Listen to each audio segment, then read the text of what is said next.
What's up, everyone? Welcome to Power Play with CJ. Today we're focusing on Chicago Blackhawks prospect and Rockford Ice Hogs defenseman / fan of the Power Play, Adam Clendening, really getting off to an amazing start this season with 13 points in 14 games in his second professional season after having, I think, 46 points in 73 games. Yep, I was reading that right.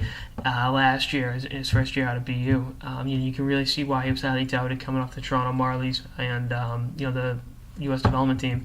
I saw him play with the development team, 4 years ago, dating myself now, and you can just see how well he sees the game and the head he has for the game, and definite great offensive instincts. And as much as I want to see him up, I think minor league seasoning like he's getting now isn't a bad thing for his long-term development. In fact, I think it's a great thing because I think by the time he's up, there won't be a situation he hasn't seen. And you look at what Bowman's done in the organization is those kids get minor league seasoning, with the exception of Brandon Saad, who got it because of the lockout. I think he would have made that team out of training camp either way. None of these kids are up at 19 or 20 right away. They need to prove their stripes, and not only that, they don't need them. They're the reigning Cup champs. They got one of the best teams in hockey, and why rush a prospect's development and really cause a regression in that development when you can let them season, let them take their time, and know when they're ready, they're ready. And I don't think he has too much to prove in the AHL, to be honest with you. But seeing the same situations over and over again, makes the headiness permanent, and I think that'll be a good thing for him going forward.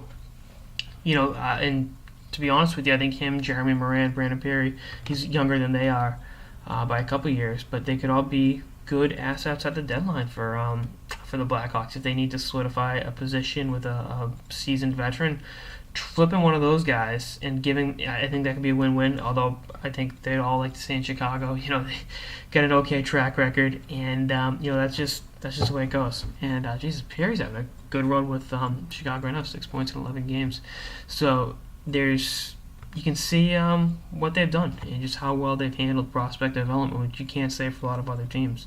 With Nino Niederreiter getting a former top 5 pick getting shipped out of the Islanders, and then like I said last night in the show, I think Branson's on his way out of Florida. So these teams mishandle prospects, and when they're not ready, put them in situations that, just like I said, cause a definite regression in their development. But Chicago's doing the smart thing.